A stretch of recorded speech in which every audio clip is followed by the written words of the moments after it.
तो आज हमारे पास आई ये बोलेरो और इसका प्रॉब्लम ये है कि इसका मीटर पे जो फ्यूल टैंक का कांटा है वही दिखा नहीं रहा है। जैसे देखिए यहाँ पे टैंक में फ्यूल होने के बावजूद भी इसका कांटा ऊपर नहीं आ रहा है। तो हमने इसको अपने OBD कनेक्टर से कनेक्ट करने के बाद पता चला कि इस पर P0123 का कोड आ रहा है जो कि फ्यूल सेंसर का प्रॉब्लम बताता है। तो हमने फिर इसका क्या पहले पूरी वायरिंग चेक करी, टैंक से ले टैंक में जो भी वायरिंग आ रही है आगे से वो सब वायरिंग चेक करी। तो यहाँ पे हमें कुछ फॉल्टी वायर दिखे, जैसे कि कुछ वायर कटे हुए थे। तो फिर हमें थोड़ा सा इसका प्रॉब्लम दिखा कि कहीं ना कहीं इसका वायर कटा हुआ है। इसकी वजह से पूरा हमने कपलर बाहर निकाला और कपलर बाहर निकाल के देखा तो वहाँ से तो वायर कटा हुआ नहीं था, वहाँ से ठीक था, लेकिन कहीं ना कहीं वो बीच के जो फेंडर साइड जो वायर है वहीं से कहीं ना कटा हुआ है। इसमें जो वाइट और ब्लैक का जो वायर है वो वायर अपने को फ्यूल सेंसर का जो लेवल है, फ्यूल के लेवल वो बताता है। और देखो अभी देखते हैं क्या क्या वो कर सकते हैं। अभी देखिए पूरी वायरिंग चेक करी तो साइड वाले जो टेल लैंप है उसकी वायरिंग कटी हुई दिखी।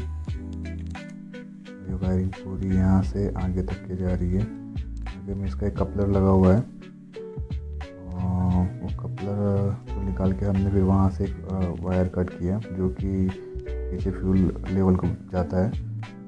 वो वायर को कट करके हमने एक बाईपास वायर करने की कोशिश की।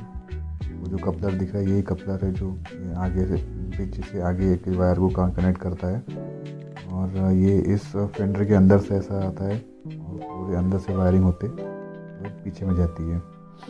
तो उसके लिए अपने को ये सब कुछ रबर वगैरह निकालना पड़ता है। और यहाँ से हमने वायर निकाल के सीधा उसमें बाईपास कर दिया और ये बाईपास होते हुए सीधा वो पीछे में डाल दिया वायर। और फिलहाल तो हमने डाला नहीं, अंदर सेटअप पूरा किया नहीं है, बस हमको वायर चेकअप करना था कैसे कटा हुआ नहीं है, हमको कंफर्म करना था। इसकी वजह से हमने ये बाईपास वायर किया और सीधा उस कनेक्टर को जॉइन करके हमने चेक किया कि क्या सच में वो वायर कटा हुआ है नहीं। तो जानने के लिए हमने वो कनेक्ट करके और फिर फ्यूल सेंसर को लगा के फिर से चेक किया। तो ये इस साइड के वायर कटे वो भी प्रॉब्लम ही है। ये देखते हैं ठीक है, साइड से आपको दिख रहा होगा शायद से कि वहाँ हमने वायर कटा हुआ मतलब एक कट दे के वहाँ पे बाईपास कर दिया। और इसके आगे वो दिखाते हैं कि हमारा काम हुआ है नहीं। इसी तरह से वायर कट करके तो फिट कर दिया, लेकिन अभी तक पूरी फिटिंग हुई नहीं है। बस हम अभी तक सिर्फ बाईपास करके सिर्फ देख रहे चेक कर रहे हैं कि सब काम होता है या नहीं होता है। तो हमने देखो बाईपास करने के बाद में उसका जो फ्यूल कटा है फिर से बराबर आ गया। इसका मतलब ये है कि जो बीच में का कहीं ना कहीं वायर कटा हुआ है और वो वायर निकल नहीं रहा था, इसलिए हमने बाईपास करके सीधा चेक कर लिया। तो अभी देखो ये हमारा जो काम है, जो फ्यूल का लेवल जो बता रहा था कांटा, वो कांटा बराबर से आ चुका है। गाड़ी फ्यूल टैंक फुल है, इसकी वजह से फुल कांटा बता रहा है यहाँ पे। तो ये हमने बाईपास किया है। कपलर में जो वाइट में जो ब्लैक कलर की आता है वायर आता है, वही वायर को हमने कट करके वही फ्यूल सेंसर का जो लेवल दिखाता है वही वायर को कट करके हमने सीधा बाईपास कर दिया था।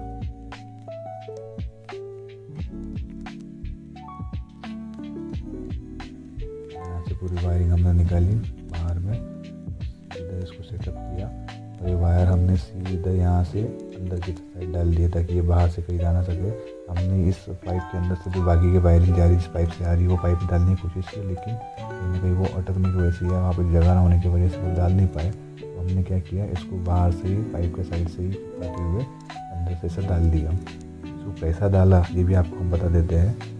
तो इसको डालने के लिए हमने एक तार का यूज़ किया, लंबे तार का यूज़ किया, इस वाले तार का यूज़ किया। सीधा वहाँ से लेके यहाँ तक कैसे निकाला।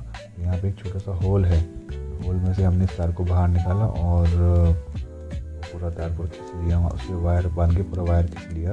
इसके आगे यहाँ पे जो सीट बेल्ट है, सीट बेल्ट की जगह यहाँ कहीं ना कहीं तार अटक रहा था, उसको थोड़ा टाइम लग रहा था। लेकिन हमारी गाड़ी को जो कस्टमर है वो कस्टमर जल्दी जाना था, वो जल्दी काम करके होना चाहिए, इसलिए हम ज़्यादा वहाँ पे मशक्क़त नहीं करी।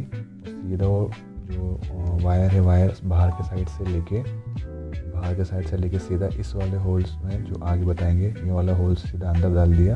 तो यहाँ पे जो हमने वहाँ से ऊपर से जो नीचे कपलर निकाला था, वो कपलर से एक वायर निकाल के वहाँ पे जो कट हमने जो कर लिया था, वही कट को वहाँ वायर फिर जोड़ दिया हमने फिर से, और उसको बाईपास अच्छी तरह से कर दिया।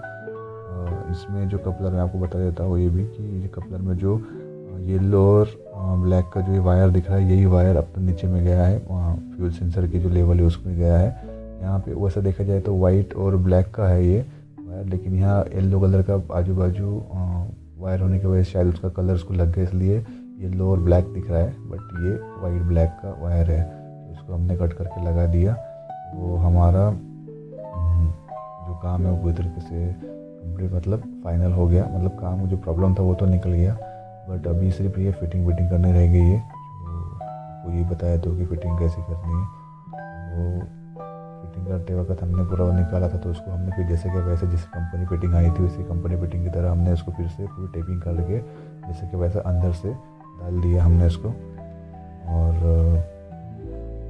वायर जैसे कि वैसे करके जो भी आजू बाजू वाले वायर भी निकाले थे हमने चेक करने के लिए, वो वायर भी हमने बराबर से टेपिंग करके लगा दी और पूरी की पूरी अच्छी तरह से फिटिंग कर दी। और हमारा काम आप देख सकते हैं, हमने डीजल वाला के थोड़ा निकाला था चेक करने के लिए कि बराबर काटा दिखा रहा है नहीं दिखा रहा है। वो बिल्कुल परफेक्ट दिखा रहा है, जितना डीजल गाड़ी के अंदर है वो बराबर दिखा रहा है। और हमने OBD कनेक्टर फिर से कनेक्ट करके फिर देखा कि कोई प्रॉब्लम तो नहीं है, कुछ कोई दूसरा फॉल्ट कोड तो नहीं बना है। तो उसके लिए आपको दिखा देते हैं एक बार हेल्थ रिपोर्ट निकाल के आपके सामने दिखा देते हैं। यहाँ पे सब EMS वगैरह जो भी है सब कुछ नो फॉल्ट दिखा रहा है, मतलब अपना काम पूरा सक्सेस हो चुका है। फिटिंग वगैरह आगे की जो फिटिंग है पूरी हो चुकी है, और साथ में नो फॉल्ट कोड के साथ में पूरा प्रॉब्लम भी सॉल्व हो चुका है। तो पहले P012 3 का फॉल्ट कोड आ रहा था, वो फॉल्ट कोड भी अभी चला गया। अभी कोई फॉल्ट कोड वगैरह इसके अंदर है नहीं, और गाड़ी का काम अपना सक्सेस है।